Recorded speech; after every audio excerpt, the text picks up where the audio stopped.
We are going to just talk about some of the more common things that happen to plants that will help you keep your plant alive. Hopefully.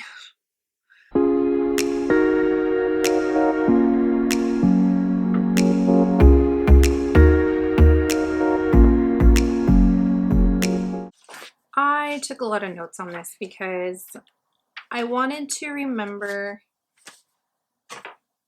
the most identifiable problems there are, because there's a lot of ways, and I'm just barely on the tip of the iceberg of problems that potentially could be happening to your plants. So I want to first preface this by saying that these are not rules or in any way, shape, or form rock solid evidence of how to identify the problems of your plants, because there's so much potential for issue that it's just a lot.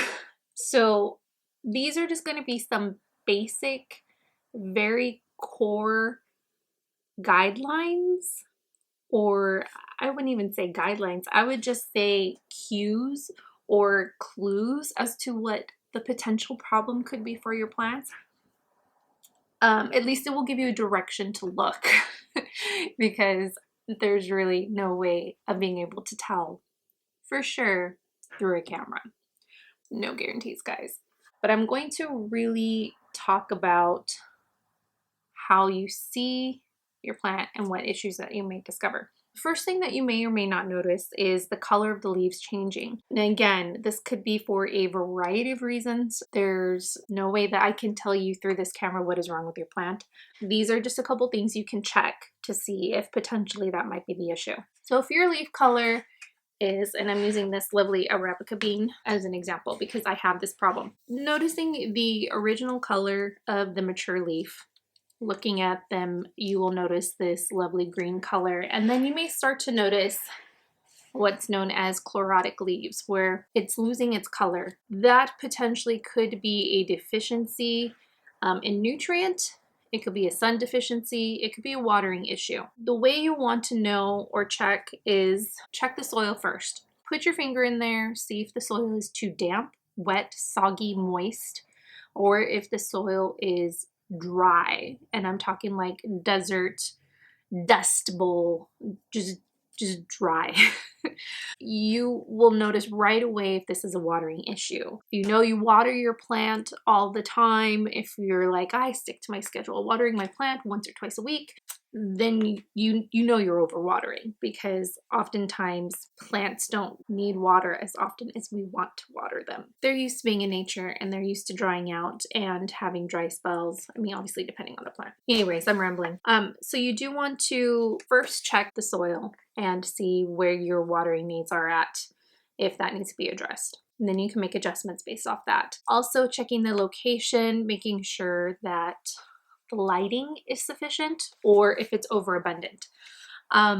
When you do research on your plant and you find out its natural habitat, you'll learn what type of lighting needs it has.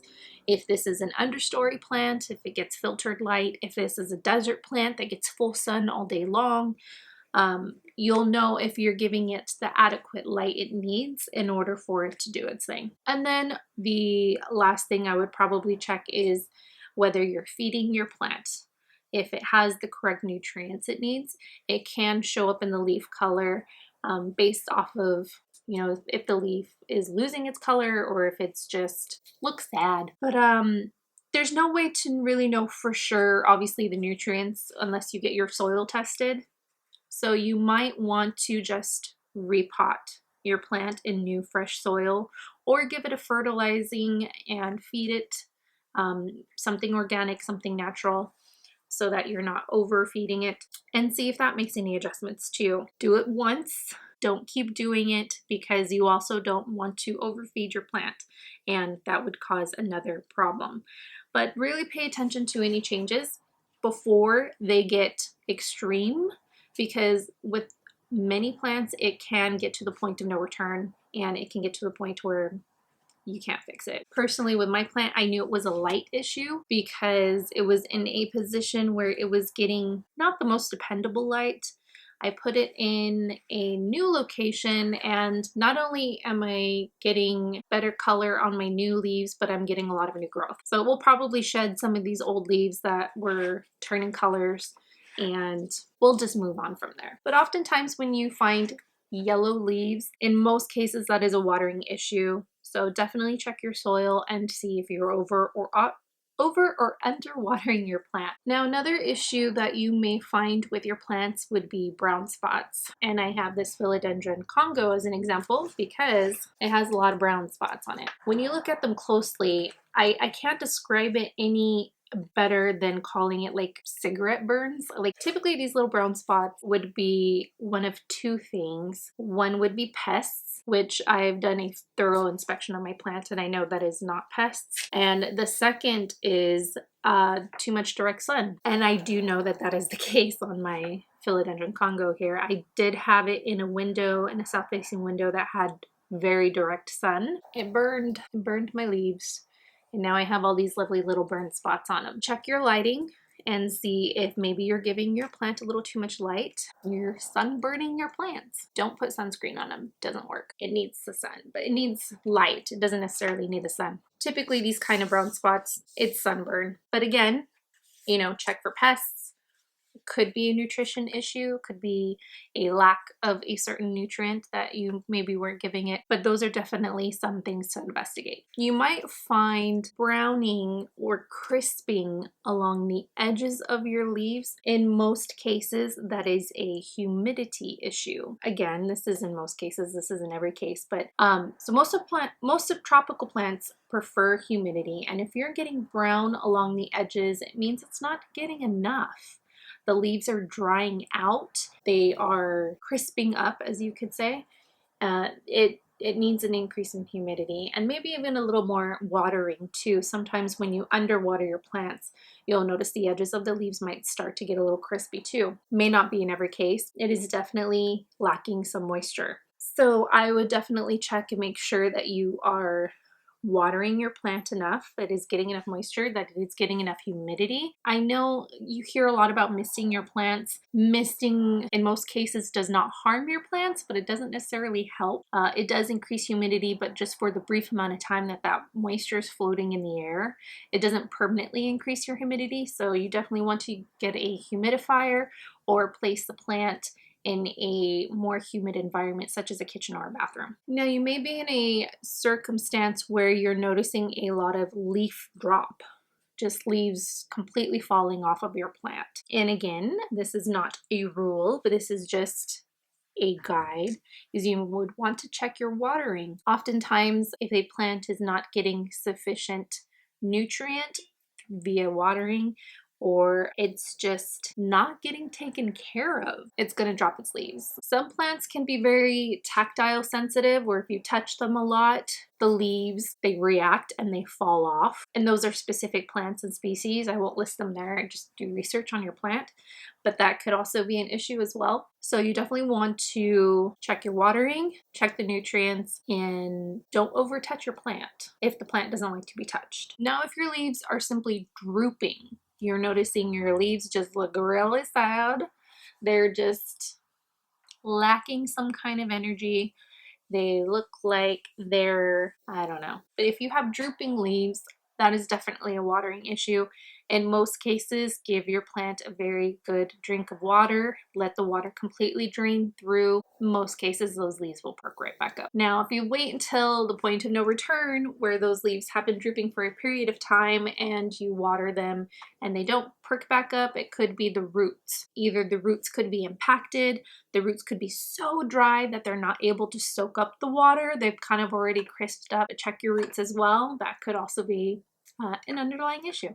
Now, say you've had a plant for a while, it's happy, it looks healthy, no real issues or concerns, but maybe it's just growing really slow. More than likely, it could just not be getting enough light. It could be in a place, more than likely the plant is just not happy where it's at. It could be able to survive those conditions and be happy and healthy and not die, but it's not flourishing. When your plant is giving you new growth, it is in its optimal home. I need to adjust the blinds again. The light is coming into my eyes. Eek! Sorry about that. So the plant will show you new growth or flower or vine out when it's really happy and it's in a very good place. So if you're not getting a lot of growth or that plant is not growing very fast, you may need to relocate it to a brighter spot, or maybe it is in too bright a spot. It needs to go more medium light. Look at the needs of that plant, what that plant prefers, and make sure you're putting it in a great spot. It could also need a little bit of push with some fertilizer or some type of nutrient. So you might even want to give it a little nudge. You would also want to check the plant's nature. Is it a slow growing plant? Some plants naturally grow very slow. Case in point, the ZZ plant is a very slow grower versus like a pothos, which is a very fast grower. So also look at the natural growth habit of the plant. Now that also can kind of go towards a plant that say is very leggy. Maybe the plant has a vine or is a succulent that is growing really long. That is usually a lack of light because the plant is searching and reaching out, trying to find light. So try putting that plant in a brighter spot. Try propagating it to cut it back and maybe putting it in a position where it can grow more bushy or full. But if you want to eliminate that leggy look, give it more light. Now there are a lot of plants that show signs that it wants to be watered by a shriveling of its leaves. And what that looks like is when you look closely at the leaves, they will feel a little more mushy or they will have kind of a wrinkling to it. That is usually a sign that it needs water. It's letting you know, and that's actually good because it will tell you it needs water before it dies on you. So water your plant. Curling leaves in some species could also be a sign that the plant is being overwatered. A good example of this is the string of hearts. If you're overwatering your plant, you may find that the hearts will start to curl in on the edges of the leaf, and that is usually because it's getting too much water. It is a succulent, so it doesn't need a ton of water or it doesn't need frequent waterings, so that will also give you a clue that you need to maybe hold back or put it in a well-drained situation. And then last but not least, you may find some sogginess or some squishy parts. This is rot. This is usually the plant is rotting. It's getting too much moisture and the tissue of the plant is actually starting to break down and decompose. So when you're looking either at the roots or at a leaf that might be getting really squishy and essentially kind of disintegrating in your hands, it's essentially rotting. So when you do discover any type of rot, do your best to cut it off to keep it from spreading towards any other part of the plant. It could also be a fungus issue, so you definitely want to cut that off of your plant and keep it away so it doesn't spread. In most cases, you can save the plant or cut back the plant to prevent it from dying unless you have let it go too long and then the rot just takes over and you have a mushy mess. And then always, as with any issue that you might discover with your plant, and you should be doing this on a regular basis regardless of having issues, is check for pests. You might find little nibble marks on the leaves. It could be very small, microscopic almost, to where you are looking at your leaf and you see little, it could be like little holes, or it could be some pests tend to kind of scrape at the chlorophyll from the leaf. You want to look for webbing, you want to look for scrape marks, bite marks. You might not even find signs on the leaves. It could be pests that are attacking your roots. But if you are maintaining your plants and checking them often, keeping the leaves clean, doing every preventative measure, you can prevent that from happening. But we will take pests on a whole different subject and a whole different topic for a whole different video because it's very in-depth and there's a lot to it. But it should be something you should be doing on a regular basis no matter what. But overall, those are some very basic troubleshooting. I mean, if you're new to houseplants or you've maybe been having houseplants for a period of time and are just starting to notice problems, especially people who are just started collecting and maybe they're just discovering their first yellow leaf. It's kind of concerning.